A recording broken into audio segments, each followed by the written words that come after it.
Hello అండి, నమస్తే. నేను లతా సింగిరెడ్డి. నిజంగా కొన్ని సంఘటనలు చూస్తూ ఉంటే భయం వేస్తుంది. అసలు ఎలాంటి సమాజంలో బతుకుతున్నాం మనం? మనుషుల మధ్యలోనే బతుకుతున్నామా? ప్రేమలు, ఆప్యాయతలు, కనీసం ఎదుటి మనిషిని చూస్తే జాలి, కనికరం, దయ ఇలాంటి పదాలకి అర్థమే లేకుండా పోతుంది ఎందుకు? రీసెంట్ గా మొన్న కరీంనగర్ లో జరిగినటువంటి సంఘటన ఇది మన కరీంనగర్ చింతకుంటాలో శ్రీకాంత్ అనే ఒక ఆటో డ్రైవర్ ఆత్మహత్య చేసుకున్నాడంట. ఆయనకి ఏవో పర్సనల్ ప్రాబ్లమ్స్, పాపం ఆర్థిక ఇబ్బందులు ప్రతి కుటుంబంలోనూ ఉంటాయి, అవునా?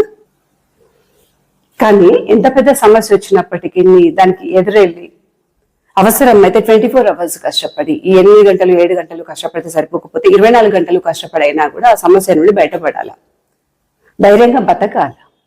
కానీ పాపం ఆ అబ్బాయి ఆత్మహత్య చేసుకున్నాడంట. 2 ఆడపిల్లలు, భార్య. 40 ఏళ్ళు అంటే వైఫ్కి ఎంత ఉంటుంది? ఓ 35 ఉంటుంది. పిల్లలకి ఎంత ఉంటుంది? 10 ఏళ్ళు, 15 ఏళ్ళు, 12 ఏళ్ళు, ఇంతకంటే ఎక్కువ అయితే ఉండదు. అంటే చిన్న పిల్లలు, అందులో 2 ఆడపిల్లలు. ఆయన ఆత్మహత్య చేసుకుని చనిపోయిందంట. తర్వాత ఆయన తీసుకెళ్ళిన దహన సంస్కారాలు పూర్తి చేసుకున్నారు. కామన్ గా అన్ని అయిపోయిన తర్వాత ఇంటికి వస్తారు కదా. ఇంటికి వస్తే హౌస్ ఓనరు వాళ్ళ సామాన్ మొత్తం బయటపడేసి 11 రోజులు అయ్యేంత వరకు మీరు ఇంటికి రావద్దు అని గేట్ తాళం వేసుకున్నారట. ఎంత దారుణం నిజంగా. ఆ ఆడపిల్లలు తండ్రిని కోల్పోయినరు, ఇంటికి పెద్ద దిక్కుని కోల్పోయినారు. పాపం మా పిల్ల 30-35 ఏళ్లలోని భర్తని కోల్పోయింది. ఈ బాధ నుండి బయటపడాలా? లేదు అంటే ఇల్లు ఎక్కడ, నేను ఎక్కడ తలదాచుకోవాలా అని వెతుక్కోవాలా? ఆమె పరిస్థితి చూడండి. పాపం పగోళ్ళకి కూడా ఇలాంటి పరిస్థితి రావద్దు. నాకైతే విన్న తర్వాత కళ్ళెమ్మకి నీళ్ళు వచ్చినాయి. ఇదే సంఘటన, సేమ్ ఇలాంటి ఘటననే. అదేందో పాపం ఆడపిల్లలు ఉన్న తల్లులకి ఇలాంటివి జరుగుతున్నాయి, ఆడపిల్లల్ని కన్న తల్లులకి ఇలాంటి అవమానాలు ఎదురవుతున్నట్టున్నాయి. సరిగ్గా 4 ఏళ్ల క్రితం నేను హైదరాబాద్ వచ్చిన కొత్తలో మా ఫ్రెండ్ వాళ్ళ అక్కయ్య, పాపం బావగారు చాలా బాగా చూసుకుంటుండే. ఆయన లెక్చరర్, లవ్ మ్యారేజ్. అక్కడ వాళ్ళతో సంబంధాలు లేవు, ఇక్కడ వీళ్ళతో సంబంధాలు లేవు. ఆయన ఆల్రెడీ పాపం ఆయన బావగారు అనాథ. దీనికి అంతో ఇంతో ఉండే వాళ్ళ అన్నయ్య అమెరికాలో ఉంటాడు, మొత్తం అమ్మేసుకొని ఆయన అమెరికా వెళ్ళిపోయాడు. మన ఇళ్లలో తెలిసిందే కదా, అమ్మ వాళ్ళ ఇళ్లలో ఏమున్నా కూడా వారసులదే. ఒక కొడుకు ఒక కూతురు ఉన్నాడు అంటే మొత్తం కొడుకే ఇచ్చేస్తారు. అందులో పాపం తన లవ్ మ్యారేజ్ కాబట్టి ఉన్న ప్రాపర్టీస్ అన్ని వాళ్ళ అన్నయ్యకి ఇచ్చేసిండు. వాడు అన్ని అమ్ముకున్నాడు, అమెరికా వెళ్ళిపోయాడు.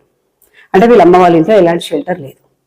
ఆయనకి బావగారికి ఊర్లో ఎలాంటి ప్రాపర్టీస్ లేవు. చిన్నప్పుడే వాళ్ళ అమ్మ నాన్న చనిపోయాను. ఆయన ఏదో గాలికి పుట్టి గాలికి పెరిగాడు. పాపం ఇద్దరు నచ్చి ఒకరినొకరు మెచ్చి పెళ్లి చేసుకున్నారు. ఎంత అన్యోన్య దాంపత్యమో నిజంగా. అలాంటిది సడన్ గా ఒకరోజు అక్కడెక్కడో అమీర్పేట దగ్గర యాక్సిడెంట్ అయింది. ఆయన 2 వీలర్ పైన వస్తూ ఉంటే చనిపోయారు. అప్పటి వరకు వాళ్ళకు వచ్చే జీతంతో పిల్లలిద్దరిని చదివించుకునేవాళ్ళు. ఆయన పాపం ఆ బావగారు చనిపోయినప్పుడు పాప ఇంటర్మీడియట్ ఫస్ట్ ఇయర్ అనుకుంటా, పెద్ద పాప ఇంటర్మీడియట్ ఫస్ట్ ఇయర్, చిన్న పాప 8th క్లాసు 7th క్లాసు ఉండే. 2 ఆడపిల్లలు. అమ్మమ్మ తాతయ్య లేరు, చనిపోయినారు. నాన్నమ్మ తాతయ్య ఉన్నారా లేరా వాళ్ళ ఫాదర్కే తెలియదు. ఇల్లు లేదు, రెంటెడ్ హౌస్.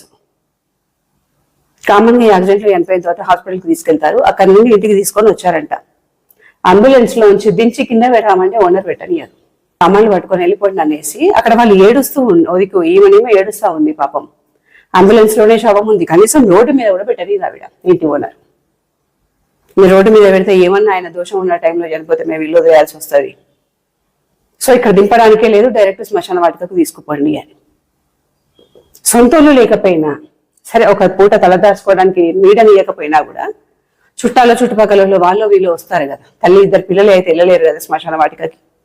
ఒక అరగంట సేపు, గంట సేపు ఇంటి ముందు శవాన్ని పెడతామమ్మా అన్నా కూడా పర్మిషన్ ఇవ్వలేదు ఆవిడ. ఆ రోజు నేను కూడా ఉన్నాను అక్కడే. అక్కడ నుండి డైరెక్ట్ శ్మశాన వాటికకు తీసుకెళ్ళిండ్రు. కార్యక్రమాలన్నీ కంప్లీట్ అయినాయి. వాళ్ళు వచ్చేటప్పటికి సామాన్ మొత్తం రోడ్డు పైన వేసి ఇంటికి తాళం వేసుకొని వాళ్ళు వెళ్ళిపోయినారు. ఏం చేస్తుంది పాప మా తల్లి? ఆ టయానికి బత్తయ్య చనిపోయిండు, ఈ రోజు బత్తయ్య చనిపోయిండు అంటే ఆమెకి ఎవరైనా ఇల్లు ఇస్తారా? ఎవరు ఇవ్వరు. చుట్టుపక్కల వాళ్ళు అంటారా? అసలు పరిచయం లేనట్టు ఎవరింటికి వాళ్ళు వెళ్ళిండ్రు, ఎవరి రోజు వాళ్ళు క్లోజ్ చేసుకున్నారు. ఎక్కడ పలకరిస్తే మా మీద ఎక్కడ పడుతుందో అన్నట్టు వెళ్ళిపోయినారు. చుట్టాలంటారా? ఈ సీన్ అంతా చూసి ఒకరొక్కరుగా జారుకున్నారు. లాస్ట్కి వస్తే నేను, నా ఫ్రెండ్, వాళ్ళ అక్క, 2 పిల్లలు మాత్రమే మిగిలినాం అక్కడ. దారుణమైన సంఘటన నిజంగా. మా ఇంటికి తీసుకురాలేను, ఎందుకంటే నా ఇంట్లో కూడా ఒప్పుకోరు. నా ఫ్రెండ్ వాళ్ళ ఇంటికి తీసుకెళ్తుందా అంటే వాళ్ళ ఇంటికే తీసుకెళ్ళదు, వాళ్ళ ఇంట్లో ఒప్పుకోరు. ఒకవేళ ఒప్పుకున్నా కూడా ఇంటికి తీసుకొస్తాం, ఒక పూట తిండి పెడతాం. తల్లి 2 పిల్లల్ని ఇంట్లో ఉంచేసుకొని కార్యక్రమాలన్నీ అయిపోయేదాకా మా ఇంట్లో కార్యక్రమాలు చేస్తాము అని అంటే ఎవరు ఒప్పుకోరు కదా. సో ఇలాంటి పరిస్థితుల్లో ఆ తల్లి ఏం చేస్తుంది, బస్ స్టాండ్ లో పడుకుంది పాపం. అక్కయ్య 13 days బస్ స్టాండ్ లోనే ఉంది. 13 days బస్ స్టాండ్ లోనే ఉంది. 3 days లో ఒకసారి ఆటో పట్టుకొని శ్మశానం దగ్గరికి వెళ్ళొచ్చింది. 5 days లో ఒకసారి, 11 days లో ఒకసారి వెళ్ళొచ్చింది. బస్ స్టాండ్ లోనే స్నానం చేసింది. 13 days అయిపోయిన తర్వాత మళ్ళీ నా ఫ్రెండ్ నేను ఒక ఇల్లు చూసినాము, ఆ ఇంట్లో ఉంటుంది. ఎంత దారుణమైన సంఘటన నిజంగా. అది మర్చిపోయినా అనుకున్నా, నేను కరీంనగర్ సంఘటన చూసిన తర్వాత అసలు ఈ మనుషులు ఎందుకు, రోజులు మారుతున్నాయి, కంప్యూటర్ యుగం అంటారు, టెక్నాలజీ అంటారు, అన్నిట్లలో డెవలప్ అయ్యింది, కానీ ఇలాంటి సెంటిమెంట్స్ లో మాత్రం ఇంకా డెవలప్ అవ్వలేదు. వాళ్ళు ఇచ్చే రెంట్ కావాలా. మా ఫ్రెండ్ వాళ్ళకి 15-16 years అదే ఇంట్లో ఉండేది. మంత్లీ 25,000 రెంట్, 25,000 రెంట్ ఇస్తూ ఒక ఇంట్లో ఉంటూ, ఒక మంచి విల్లాలో ఉంటూ, చివరి క్షణాల్లో ఆయన చనిపోయిన తర్వాత ఆ ఇంట్లోకి రానిలేదు. అంటే అర్థం చేసుకోండి ఎంత దారుణం. మనం ఎంత రెంట్ ఇచ్చినప్పటికీ కిరాయిలే. అందుకే ప్రతి వ్యక్తికి ఖచ్చితంగా వాళ్ళదంటూ ఒక ఇల్లు ఉండాలి. అది గుడిసే కానివ్వండి, గోనిళ్ళే కానివ్వండి, రేకుల షెడ్డే కానివ్వండి, 2 గుంటలు 3 గుంటలు 4 గుంటలు పెద్ద విల్లాలు కావాలని, పెద్ద పెద్ద ఇంద్రభవనాలు కావాలని, అద్దాల మెడలు కావాలని కోరుకోవాల్సిన అవసరం లేదు. కానీ ఖచ్చితంగా మనది అంటూ సొంత గూడు ఒకటి ఉండాలి. పెళ్లి చేసుకొని పిల్లల్ని కనడానికంటే ముందే ఒక ఇల్లు, మీకంటూ ఒక గృహాన్ని ఏర్పాటు చేసుకోండి. అప్పుడు ఎవరితో మాటలు పడాల్సిన అవసరం లేదు. మీరు కట్టుకున్న మీ పిల్లల్ని ఇబ్బంది పెట్టాల్సిన అవసరం ఉండదు. ఏమో రోజులు ఎట్లుంటాయో, ఈ రోజున్న వాళ్ళు రేపు ఉంటారని గ్యారంటీ లేదు కదా. మనకంటూ ఉండడానికి ఒక నీడు ఉందనుకోండి, ఖాళీ కడుపుతో అయినా పడుకోవచ్చు, మన ఇంట్లో మనం ప్రశాంతంగా ఉండవచ్చు. 15-16 years మంత్లీ దగ్గర ఆమె 10,000 నుండి స్టార్ట్ చేసినట్టుంది. బావగా చనిపోయే టయానికి 25,000 24,000 మెయింటెనెన్స్ తో కలిపి అంతంత రెంట్ పే చేశారు. అదే రెంటు 5 లక్షలు 10 లక్షలు డౌన్ పేమెంట్ ఇచ్చేసి ఏ లోనో తీసుకుంటే, ఇద్దరు జాబర్సే కదా, ఏ లోనో తీసుకుంటే ఇప్పుడు క్లియర్ అయిపోయేది. పాపం పెద్ద దిక్కు లేదు, సలహా ఇచ్చే వాళ్ళు లేరు. ఇదే చిన్న చిన్న పిల్లలు, వాళ్ళని చదివించుకోవడాలు, పురులు పుట్టెంటికలు అయిపోయేసరికి వాళ్ళకి సరిపోయినట్టుంది. ఆ సంఘటన చూసిన తర్వాత ఆ రోజు నేను ఏడ్చినానంటే, నేను ఈ సంఘటన చూసిన తర్వాత మళ్ళీ నాకు అంతే సేమ్ అనిపించింది. పాపం మనకే ఇట్లుందంటే ఆ తల్లి ఎంత బాధపడి ఉంటుంది. ఇవి బయటకి జనాలకు కనబడుతున్న సంఘటనలు. ఇలాంటివి జనాలకి కనబడని ఎన్ని జరగాల.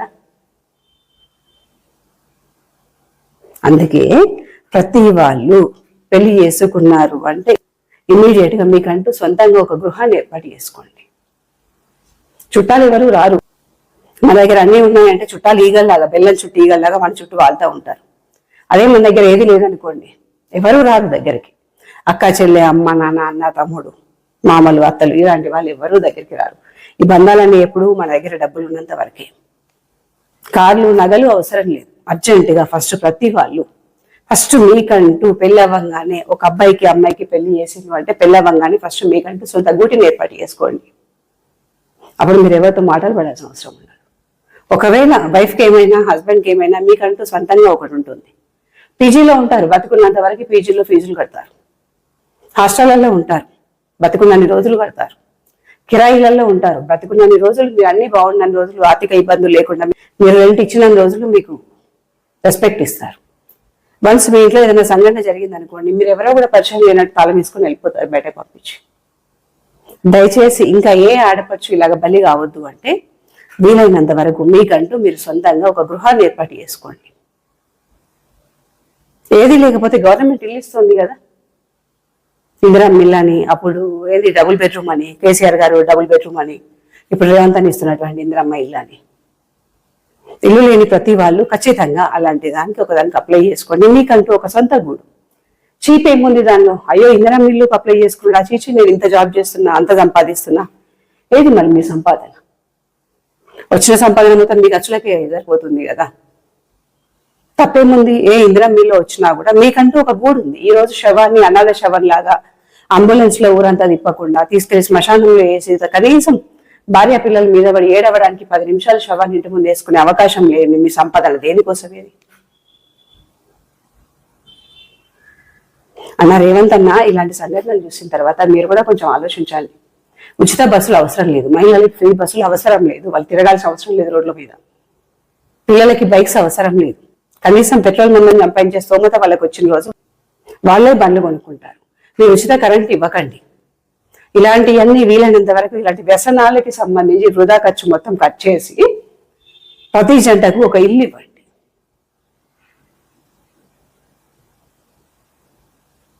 నా వీడియో చూస్తున్న వాళ్ళలో నాకు తెలిసి 70%, దగ్గర 70% కిరాయి ఇళ్ళలు ఉండే వాళ్ళే ఉండుంటారు. అవునా?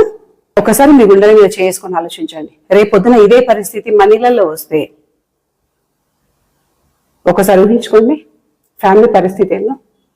ఆ సిచ్యువేషన్ రాకుండా చూసుకోండి. ఇప్పటికైనా ఇలాంటి సంఘటనలు చూసైనా 1, 2, 3, 4 ఇట్లా చూస్తూనే ఉన్నాము. ప్రతిసారి అయ్యో పాపం అనుకుంటున్నాము, తర్వాత మళ్ళీ రొటీన్. పెద్ద పెద్ద కార్లు కొనకండి. గోల్డ్ రేట్ తగ్గిందట, అయ్యో మళ్ళీ పెరుగుతుందట అనేసి నగలు కొనకండి. పెద్ద పెద్ద విలాల్లో మీరు కిరాయికున్నా ఉండకపోయినా పర్వాలేదు, మీరు విలాల్లో ఎంజాయ్ చేసినా చేయకపోయినా పర్వాలేదు. విలాసాలు తగ్గించుకోండి. ఫస్ట్ మీకంటూ సొంతంగా ఒక గృహాన్ని ఏర్పాటు చేసుకోండి. మనకంటూ ఒక ఇల్లు ఉందంటే గుండెల మీద చేసుకొని పడుకోవచ్చు. అయ్యో ఇన్ని సలహాలు ఇస్తున్నావు కదా, డబ్బులు ఎవరు ఇస్తాడంటారా? ఒక కారు కొనాలంటే 5 లక్షలు 10 లక్షలు కడుతున్నారు కదా, మిగతాది ఎట్లాగో లోనే అనుకోండి. ఆ కట్టే 5-10 లక్షలు ఇల్లు కోసం కట్టండి. ఫస్ట్ ఇల్లు కొనుక్కోండి. కారు ఉన్నా లేకపోయినా పర్వాలేదు, అవసరమైతే బయటకు వెళ్ళినప్పుడు ఓలానో ఊబర్లోనో బుక్ చేసుకొని వెళ్ళొచ్చు, లేదంటే ఆటోలో వెళ్ళొచ్చు, ఆర్టీసీ బస్సులో వెళ్ళొచ్చు. కానీ ఖచ్చితంగా ప్రతి జంటకి ఒక ఇల్లు అంటూ ఖచ్చితంగా ఉండాలి. దయచేసి అర్థం చేసుకోండి. మీరు ఉన్నంత వరకు పిల్లలకి మీరు కాస్ట్లీ బట్టలు, పెద్ద పెద్ద ఐఫోన్లు, కాస్ట్లీ ల్యాప్టాప్లు కొనిచ్చినా కొనియకపోయినా పర్వాలేదు. కానీ మీరు పోయిన తర్వాత మీ మీద పడి ఏడ్చే ప్రశాంతత వాళ్ళకి లేకుండా, కనీసం అయ్యో మా నాన్న పోయిండే, మా అమ్మ పోయిండే, వీళ్ళని ఎక్కడ పెట్టాలా అని చెప్పి వాళ్ళు ఆలోచించే పరిస్థితి రాకుండా బతికుండంగానే మీకంటూ ఒక గూడు ఏర్పాటు చేసుకొని పిల్లలకు ఒక ఆధారాన్ని చూపించిపోండి. జల్సాలు తగ్గించండి. ఫస్ట్ ప్రతి ఒక్కరూ ఒక ఇల్లు, సొంత ఇల్లు అంటూ ఏర్పాటు చేసుకోవడానికి ప్రయత్నించండి. అర్థమైంది అనుకుంటా. Thank you.